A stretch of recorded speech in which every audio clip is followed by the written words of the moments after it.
Hello and welcome to this class of Principles of Microeconomics. I am your teacher, Muhmmad Nadeem Sarwar. Today, we shall discuss quasi-linear preferences and demand functions.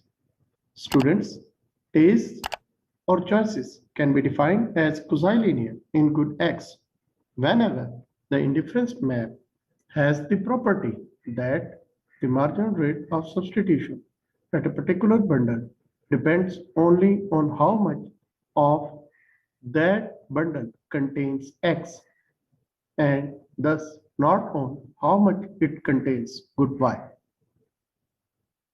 This is shown in the diagram, where if we take the bundles on indifference curves such that if the quantity of good X is same in all, then the MRS at those points will be the same.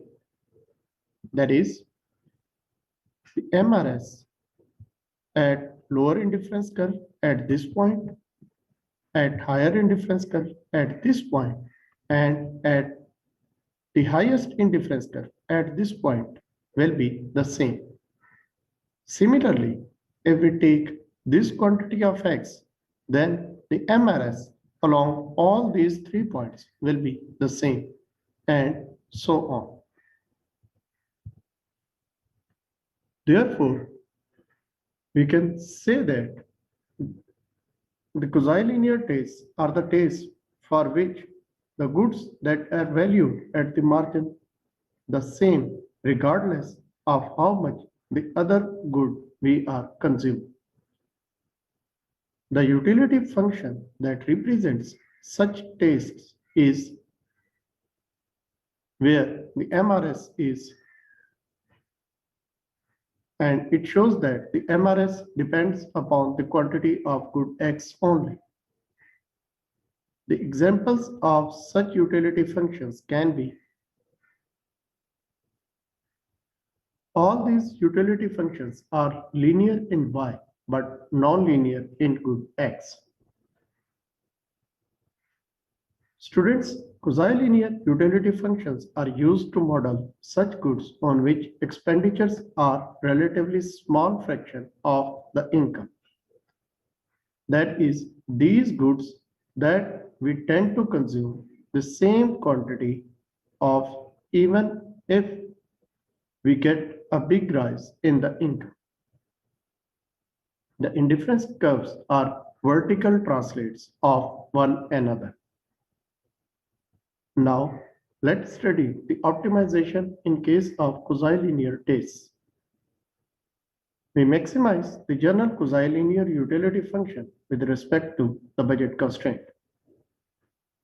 Solving the budget constraint for Y as a function of X and then substituting it in objective function, we have solving it for inverse demand curve of the good X, we have the demand function for the good Y comes from the budget constraint. This shows that quasi-linear utility function has some special features. When both goods are consumed, the demand for good X is independent of the income. That is, it is the derivative of utility function with respect to good X times the price of other good, as shown on previous slide. Second, this shows that change in income will have no effect on the demand for good X, in which the function is non-linear. This can be seen graphically as,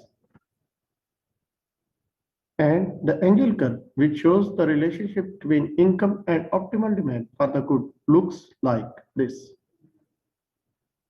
That is all for this lecture. In the next lecture, we shall discuss homothetic preferences. Please feel free to post your questions and feedback in comments. Thank you and goodbye.